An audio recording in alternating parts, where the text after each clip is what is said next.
If you've ever felt like you're doing it wrong, or you're a bad person for letting your rabbit stay outside in a hutch, or you have it in a barn or a garage with a tray underneath it to catch all the waste, or you don't let it free roam your home, this video is for the person who cannot relate to the fur mama, these are my babies, but you still enjoy livestock or you enjoy your animals, but they are still not equal to your family members, or you agree with stewarding them well and caring for them, but you are not going to give them the same privileges as your family members. We're in a world that tells us they have to be in our homes, or we are just not a good person if we're not treating them to the level of our family members. And I want you to know this. You do not have to have a rabbit you get from me or anyone else in your home.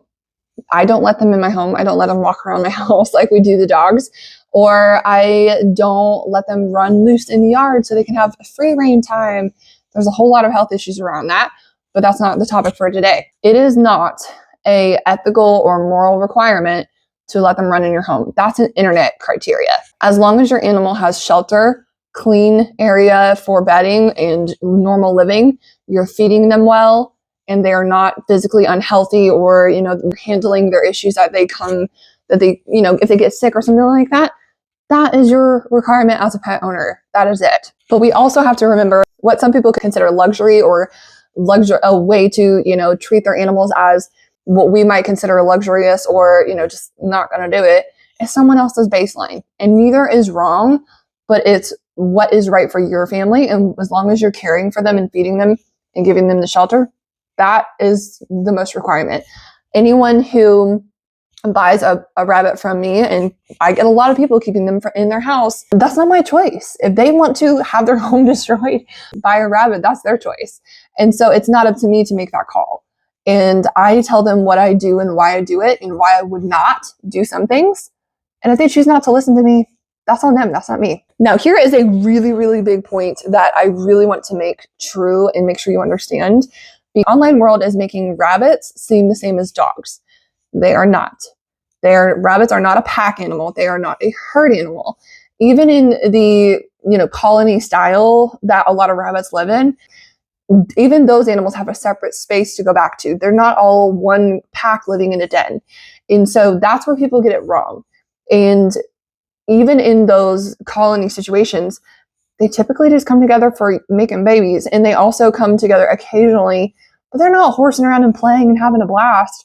They are just, mutually, we kind of sort of live together. We come back to reproduce, and that's it kind of situation. Rabbits are also a very loner type animal. And that is probably why I like them so much, is because I am naturally that type. I don't love, or I don't crave human interaction. And so I have my family members, like the ones I live with, and that is it.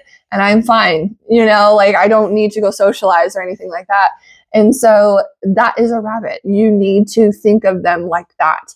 They like their one or two people. They have a small circle, and they get their engagement with you. All they need is a little bit of head rubbing, pretty little bunny, or aren't you cute kind of thing, and they're good. They don't need hours of engagement and playing and all of that.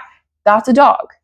You want a big playmate, get a dog. Rabbits are couch potatoes. They don't mind sitting with you and being head rubbed. They want a calm, chill environment. If you have screaming kids and you don't plan on taming that or calming them down, don't get a rabbit.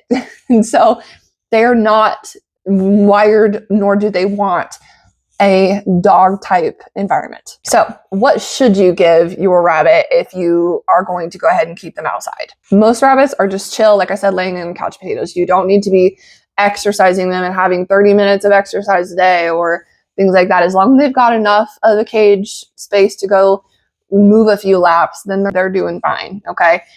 Large fat breeds are one of those that they're looking at you going like, excuse me, you want me to do what now? That sort of thing. And then engagement is more like head rubs, give them some physical attention. If you have the larger breeds that are a pet, they don't want picked up, for one. They want physical touch, a little bit head rubs, but they're going to still have days where they're like, leave me alone. Respect that. If you're training them and you're trying to teach them to be like, okay, we need to be a little bit friendly because you are a pet, then end on a good note, but pet their head a few times until they relax and you see their body calm down, and then stop, and then work with them a little bit more. If you want to give them a few engagement toys, just be very careful what you get. Just because a toy that typically looks like a cat toy says that it's rabbit safe does not mean it's safe for them to chew it. And so that's where a lot of these toys and these pet products are meant for you, the pet owner. They are not meant or developed by people who have raised rabbits long term. They're just, veterinarians who learn junk from a book, and rarely are they learning much from life experience along the lines of that toy caused an abscess in your rabbit's mouth. Look at what you are giving them and make sure that a lot of toys, their plastic can be squished enough that it's such a point that it can poke their gums and they're going to end up with an abscess. That is when the rabbits are very prone to abscesses when it comes to just a small little prick. It doesn't take much. And I've got videos around trying to treat that yourself, so you can check those out if that does happen. I'm not going to get into that today. But then the other thing is make sure that mostly it's just the injury kind of thing, but do not let them ingest things like paper or fabrics. That will be the death of your rabbit. I'm not going to get into that today, but seriously, people and their puff pillows and garbage like that, you're just adding a death trap to your rabbits. You can tell it just irks me when, companies will sell this kind of stuff. And it needs to be hard enough they can't chew it. It can be something like an old cage cup that I feed out of. I'll let them have the old ones to throw around because those are pretty tough and they can't really chew it up. But I'm not giving them anything plastic or fluffy to lay on. You can do resting mats if you want something for them to lay on. I do not do solid floors ever. That is so unhealthy. The wood will hold the pee and it'll absorb into it. You do not want them to be around wood that is painted or treated. Wire floors as long as your rabbit is bred right, they should not have any issues with it. 16 gauge wire in 1x2 is the whole size that it should be. That kind of stuff, the stuff that is made from like Tractor Supply or Rural King or those farm stores, they're not what's called double dipped, or they're not almost like welded to the length that if you buy a cage pre-made, that they are put together and the floors will separate. And so that will cause foot issues. You'll find the 1x1 square, maybe even half-inch square holes that is essentially like a mesh. That wire is too thin. It will cause foot issues. That's why you need a little bit thicker of a wire in a small enough hole that they can still stand on well and the poo still go through. Some things that I would be okay with is doing things like sticks from your yard that are from ideally maple trees. I would not go get sticks from someone else's yard that you don't know they weren't sprayed with pesticides or anything like that. Apple wood is fine too. That's more of like a treat. I just would look into the type of wood that it is and make sure that it's not like poisonous or like it could cause adverse effects if they ate it, because some woods are actually like medicinal purposes. So you want to make sure that it's not something like that could harm them too.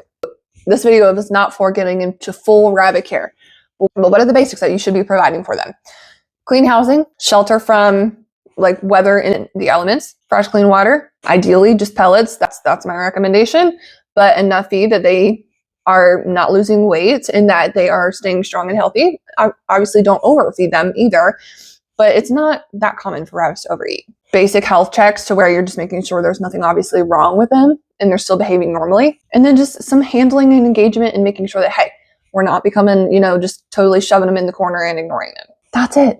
It's not a child. They're not a dog. They are a easy, really good pet for people who are wanting to just have something that's a little bit of an engagement, but they're not, they don't require a lot. So if you work, if you have a busy schedule, as long as you can give them the basic requirements for, if you're going to if you're going to be gone a lot for a week and you just don't have time to piddle with them and pet them, but you can still feed them, you're okay. I know a lot of people are not going to agree with this, and that's okay. You're not required to.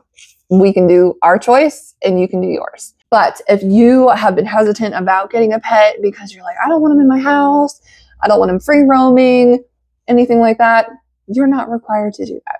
And know that it's okay. This online world is so heavily into the fur mama type or letting your emotions drive the bus when it comes to decisions in your rabbitry, and even in the, just like what kind of animal you get and what the purpose of them is.